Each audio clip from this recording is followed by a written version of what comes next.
আজকে আবারও তোমাদের কাপড়ের মূল্য নির্ধারণ করা দেখিয়ে দিব কিভাবে খুব সহজভাবে তোমরা কাপড়ের মূল্য নির্ধারণ করবে যারা এখনো বুঝতে পারতেছো না।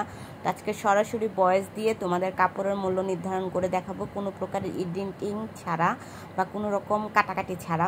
তো কাস্টমার আসছিল, কাস্টমারকে আমি কাপড় দেখাচ্ছি। এই যে বললাম না আগের দিনে এই ড্রেসটা আমি আমার জন্য রাখছি, বাট এটা এখন সেল হয়ে গেছে। কাস্টমার দেখতেছিল আর বলতেছিল যে আসসালামু আলাইকুম, আমি মরিয়ম আক্তার শিমু মরিয়ম ব্লগস থেকে বলছি। আপনাদের সকল এত বেশি আমাকে রিকোয়েস্ট করতেছেন বা ভালোবাসা দিচ্ছেন, কমেন্ট করতেছেন, পার্সোনালি বলতেছেন যে আপু আবারও একটু যদি বুঝিয়ে বলতে কিভাবে কাপড়ের হিসাব নিব, এই রিলেটেড যদি আরও একটা ভিডিও দিতে। তোমার আগের ভিডিও থেকে অনেক কিছু শিখেছি, অনেক কিছু বুঝেছি, কিন্তু তুমি যদি আরেকটু ভালোভাবে যদি বুঝিয়ে দিতে, আমি এখনও বুঝতে পারতেছি না। তো শুধুমাত্র ওই সকল আপুদের জন্য আজকের ভিডিওটা। তো ফার্স্টে আমি আজকে তেমন কোনো কাপড়ের কোনো নাম তো লিখবো না, জাস্ট আপনাদের একটু আইডিয়া দিব যে কিভাবে কাপড়ের মূল্যটা নির্ধারণ করবেন, কোন কাপড়ের মূল্য কিভাবে নির্ধারণ করবেন। তো ফার্স্টে আমার সবচেয়ে পছন্দের যে কাপড়টা বা আমি যে কাপড়টা সবচেয়ে বেশি সেল করি তার নাম হচ্ছে জমজম। জমজমের মধ্যে আমার একটা আলাদা ভালোবাসা চলে আসছে, কারণ এইটা আমার কাস্টমাররা যেমন পছন্দ করে ঠিক ওরকম আমারও খুব ভালো লাগে এটা সেল করে, কারণ আমি এটা বিশ্বাসের সাথে সেল করতে পারি। তো জমজমটা আমি সবাইকে অরিজিনাল যে প্রাইসটা সেটাই বলে দিব, এখানে লুকোচুরির কিছু নাই। যেহেতু তোমরা বিজনেস করতে চাচ্ছ, আমার দেখে কিছু শিখতে চাচ্ছ, তাই তো মনে করো আমি এখানে একটু কম বেশি রাখলাম। আমি জমজমটা সাধারণত যদি 800 টাকা দিয়ে কিনে নিয়ে আসি, তার সাথে আমি সব সময় কাপড়ের কোয়ান্টিটি যেটা কত পিস আমি কাপড় আনলাম সেটার উপরে ডিপেন্ড করে। যেমন মনে করো আমি যদি এবার 50 পিস কাপড় আনি, 50 পিস কাপড়ে আনতে আমার মোট যে টাকাটা আনছি, মনে করো 20,000 টাকার কাপড় আনছি, ঠিক আছে, সেটা তো আছে। কিন্তু আমি তোমার 20,000 টাকার কাপড়ে আমি 50 পিস কাপড় আনছি। তো এই 50 পিস কাপড় আনতে আমার খরচ হয়েছে ধরো 1,000 টাকা। তো এই 1,000 টাকা আমার কিন্তু এই 50 পিস কাপড়ের সাথে যোগ করতে হবে, কারণ মনে কর এখানে এই যে আমি আরও যে কাপড়গুলো আনলাম এর মধ্যে যে শুধুমাত্র 20,000 টাকার কাপড় বা একটা কাপড় এক ধরনের, যেমন শুধু জমজম, মনে করো জমজম আমি 800 টাকা করে পাইকারি আনছি। তো মোট জমজম আমি আনলাম মনে করো 10 পিস। তো 10 পিসের দাম কত পড়লো আমার?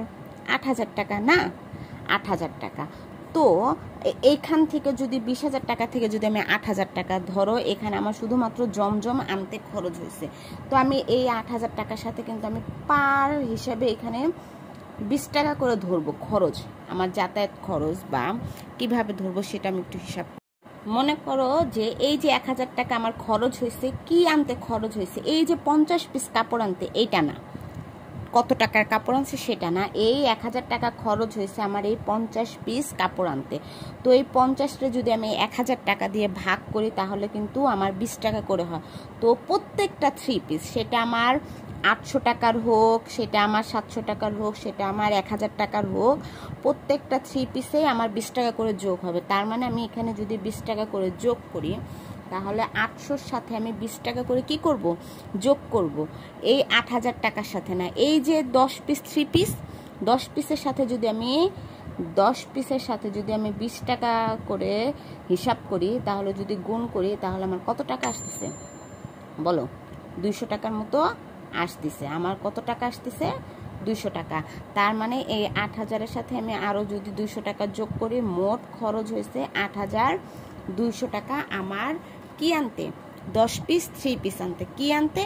10 পিস 3 পিস কিনতে আমার খরচ হয়েছে তোমার 8,200 টাকা। এখন তাহলে আমার টোটাল মূল্য দাঁড়াইলো কত? 820 টাকা হচ্ছে আমার একটা 3 পিসের দাম, যেটা আমি পাইকারি কি করব? পাইকারি কিনে নিয়ে আসছি। কিভাবে কিনে নিয়ে আসছি? পাইকারি কিনে নিয়ে আসছি। যে আমার একটা 3 পিসের মূল্য আমি এখন আর এটা 800 টাকা নাই, এটার মূল্য হয়ে গেছে 820 টাকা আমার, এটা খরচ সহ। এখন তুমি লাভ করবা কত টাকা? লাভের পরিমাণ কেউ 100 টাকা, কেউ 150 টাকা, কেউ 200 টাকাও করতে পারো বা কেউ 50 টাকাও করতে পারো। এটা তোমার উপরে ডিপেন্ড করে যে তুমি কত টাকা করে লাভ করবা। আমি সাধারণত 100 থেকে 150 টাকা একটা কাপড়ে লাভ করি। তখন আমি এই 820-এর সাথে যদি 100 টাকা যোগ করি, হয়ে গেল কত? 920 টাকা। আমি সব সময় কাস্টমারের কাছে জমজম 1000 টাকা করে সেল করি। তাহলে আমার কত টাকা লাভ হচ্ছে তোমরাই বলো? 180 টাকার মতো আমার লাভ হয়। তো এটা কোনো খারাপ না। আমার যদি একটা 3 পিস সেল করে আমি 80 টাকা লাভ করি, এতে আমার কোনো ক্ষতি হয় না, বরঞ্চ আমার লাভই হয়। কারণ আমার এখানে যাতায়াত খরচ তো আমি অ্যাড করছি, করার পরে আমার এই 180 টাকা আমার একটা 3 পিসে লাভ হয়েছে। এখন একটা কেউ আমাকে প্রশ্ন করলা যে আপু সবসময় কি 1000 টাকা সেল করো? না, তুমি মনে করে একটা কাস্টমার আমার কাছ থেকে, একজনে আমার কাছ থেকে 5টা 3 পিস নিয়ে গেল 5000 টাকা, না, তখন আমি তার কাছ থেকে কিন্তু রাখি কত? 4800 টাকা বা 4700 টাকা। তো এখানে আমি একটু লাভটা কমাই দিই, আমার কিন্তু লাভ হয়ে গেছে, কিন্তু কাস্টমার হ্যাপি। এই জায়গায় আমার কে হ্যাপি? কাস্টমারকে আমি হ্যাপি করলাম, কাস্টমার আমার খুশি হইলো যে না, আমার বিল আসছে 5000 টাকা, বাট আমার কাছ থেকে রাখছে 4800 টাকা বা 4700 টাকা, কাস্টমার হ্যাপি। এটা ধরো জমজমের ক্ষেত্রে গেল। অন্য কাপড় ধরো বাটিক, বাটিক আমি কিনলাম কত দিয়ে? বাটিকটাও মনে করো এখন বাটিকের অনেক ভ্যারাইটিস আছে। তো আমি লাস্টে যে বাটিকটা আনছি সেই বাটিকটা ধরো আমি 700 টাকা দিয়ে কিনলাম, তার সাথে আমি আবারও 20 টাকা অ্যাড করলাম, তাহলে হয়ে গেল 720। তো এই টাকাটার সাথে যদি আমি 100 টাকা লাভ ধরি, তাহলে আমার এটার দাম হচ্ছে 820। আমি এটা 900 টাকা করে সেল করছি। আমি এই বাটিকগুলো 900 টাকা করে সেল করছি। তো এখানেও আমার লাভ আছে, তো আমার এখানে কোনো লস নেই। এটা আমি অফলাইনে কিছু কিছু কাস্টমারের কাছ থেকে আমি 50 টাকাও লাভ করি, 80 টাকাও লাভ করি, 100 টাকাও লাভ করি। এটা আমার উপরে, সম্পূর্ণ আমার উপরে আমি কত টাকা করে লাভ করতেছি। আমি কিন্তু আমার খরচটা আগে ধরেই রাখছি। এখন আমি কখনো 50 টাকা লাভে কাপড় সেল করব না, কারণ এখানে আমার কাপড় সেলে 50 টাকা সেল করলে আমার ওরকম পোষাবে না। কারণ হচ্ছে আমি তো প্রতিদিন তোমার 100 পিস করে কাপড় সেল করতেছি না, বা 50 পিস করে কাপড় সেল করতেছি না। আমার প্রতিদিন কাপড় সেল হচ্ছে হাইয়েস্ট গেলে 3 থেকে 4 পিস, কখনো আমার 10 পিসও সেল হয় আলহামদুলিল্লাহ। তো 3 থেকে 4 পিস কাপড় সেল করে যদি আমি 50 টাকা, ধরো আমি 3 পিস কাপড় সেল করলাম, 3 পিস কাপড় আমার সেল করছি আমি 50 টাকা করে যদি লাভ করি, 150 টাকা। 150 টাকা আমার কি হইব? সংসার চলবো না। তো কমসে কম আমার 3 পিস কাপড়ের মতো না হলেও 300 থেকে 250 টাকা থাকতে হবে। কারণ এখানে আমার কাপড় বাকি চাইতেছে, কেউ আজকে কাপড় নিয়ে 10 দিন পর টাকা দিতেছে, কেউ 2 মাস পরে টাকা দিতেছে, কেউ 3 মাস পরে টাকা দিতেছে। টাকা কি আমার কেউ আজকে দিয়ে দিতেছে? নগদ টাকা যদি কেউ আমার কাছ থেকে ধরো 10,000 টাকার কাপড় কিনে, আমি তার কাছ থেকে 9,500 টাকা রাখবো নগদ টাকা।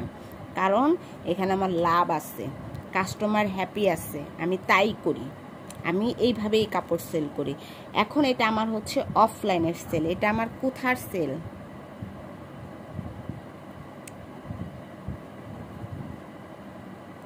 অনলাইনের ক্ষেত্রে তোমরা কি করবা? অনলাইন হচ্ছে একটা প্রতিযোগিতামূলক বিজনেস। এখানে শুধু বোন আমি নাই, ভাই আমি নাই, আপুরা আমি নাই, এখানে হাজার হাজার মানুষ অনলাইনে সেল করতেছে, হাজার হাজার মানুষ। তো সেক্ষেত্রে জমজম দেখো কোনো পেজে সেল করতেছে 1100 টাকা, 2 দিন পরে অন্য পেজে দেখবা 1050 টাকা, কেউ সেল করতেছে 1000 টাকা, বড় বড় পাইকারিরা সেল করতেছে 950 টাকা অফারে। তুমি তখন কি করবা? তোমার অ্যাড থেকে নিবে না অ্যাড থেকে নিবে না অ্যাড থেকে নিবে না অ্যাড থেকে নিবে? কার থেকে নিবে কাস্টমার? কাকে বিশ্বাস করবে কাস্টমার? একটা প্রতিযোগিতামূলক বিজনেস, সবাই চাইবো এই কম যে সেল করতেছে তার কাছ থেকে কাপড় নিতে, তাই না? তো সবাই তার পিছনে দৌড়াবে। তো অনলাইনে তোমার খরচ বেশি হয়, প্যাকেজিংয়ের খরচ, ডেলিভারি ম্যানের একটা খরচ, সেটা যতই কাস্টমাররা দেখ। কাপড়ের বিজনেসের ক্ষেত্রে হয় কি, এখানে হচ্ছে ওজনের উপরে ডেলিভারি যায়, ওজনটার উপরে ডিপেন্ড করে যে 1 কেজির বেশি হইলে তখন ডেলিভারি চার্জ বেশি আসে, কিন্তু তুমি কাস্টমারের কাছ থেকে তখন ওই বেশি পরিমাণে নিতে পারবা না। যেমন কিছুদিন আগে আমি অনলাইনে 2টা বিছনা চাদর সেল দিছি। তো আমি ডেলিভারি চার্জ নিয়েছি তার কাছ থেকে 100 টাকা মতো, কিন্তু আমাকে এক্সট্রা এখানে কুরিয়ার সার্ভিস অলরেডি 130 টাকা কাইটা রাখছিল। এই টাকাটা তো আমি তার কাছ থেকে নিই না, আর ওই যে 100 টাকা ওইটা তো ডেলিভারি ম্যান নিছে। এখান থেকে যে আমি কুরিয়ার করছি আমার কাছ থেকে 130 টাকা কেটে নিছে। এইটা আমার লস হয়েছে, লাভ হয় নাই। কিন্তু কি কাস্টমারের হ্যাপির জন্য আমি এখানে করছি। প্যাকেজিংয়ের খরচ আছে, অনেক খরচ আছে এখানে। তো আমি কখনোই অনলাইনে অত একটা ভালোবাসি না, বাসবো না। আমার অফলাইন বেস্ট, আমি অফলাইনে কাপড় সেল করি, এইভাবে মূল্য নির্ধারণ করি। তো আজকের ভিডিওটা যদি তোমাদের ভালো লাগে, কিছু হলো বুঝো, অবশ্যই আমাকে কমেন্ট করবা। যদি কোথাও না বুঝো তাও আমাকে কমেন্ট করবা, আমি ডিটেলসে তোমাদের বলে দেবো। তো আজকে এই পর্যন্ত। আজকে আমি ভয়েস দিয়ে ভিডিও করছি শুধুমাত্র তোমাদের জন্য। তো এরপরে আমি হচ্ছে আমার আজকে কিছু আগের দিনের একটা ভিডিওতে তোমাদের শেয়ার করছি, আমি অল্প কিছু ড্রেস আনছি, সেগুলোর মধ্যে সেল হয়ে গেছে। তারপরে এই যে দেখো একটু আগে এই যে এইবারও একই, এটা আমি আমার জন্য রাখছি বলছি না, এটাও সেল দিয়ে দিছি, এটাও সেল দিয়ে দিছি একটু আগে, আরও সেল হয়েছে, সেগুলোও দেখাবো। তো আজকে এই 2টা সেল হয়েছে, একটু আগে কাস্টমার আসছে, তো বলছে কয়দিন পরে দিব। তো আজকে এই পর্যন্ত। আজকে ভিডিওটা কিন্তু অনেক বড় হয়ে গেছে, আর সম্পূর্ণ আমার নিজস্ব ভয়েস, আশেপাশে অনেক শব্দ আছে, কথায় যদি কোনো ভুল থাকে মাফ করে দিবা, সবার কাছে মাপ চাই আগের থেকে। ভাই আমি ওইভাবে গুছিয়ে কথা বলতে পারি না, আমি যেরকম ঠিক ওইভাবে ভিডিও করি, ওইভাবে ভয়েস দিই, ওইভাবে তোমাদের সাথে চলা মানে মিশার চেষ্টা করি। এতে কেউ যদি আমাকে খ্যাত বলে খ্যাত বলুক, কেউ যদি আনস্মার্ট বলে আনস্মার্ট বলুক, কেউ যদি মূর্খ বলে মূর্খ বলুক, বাট আমার আপুরা যারা আমাকে ভালোবাসে তাদের ভালোবাসা আমার কাছে অনেক। আজকে এই পর্যন্ত, আল্লাহ হাফেজ।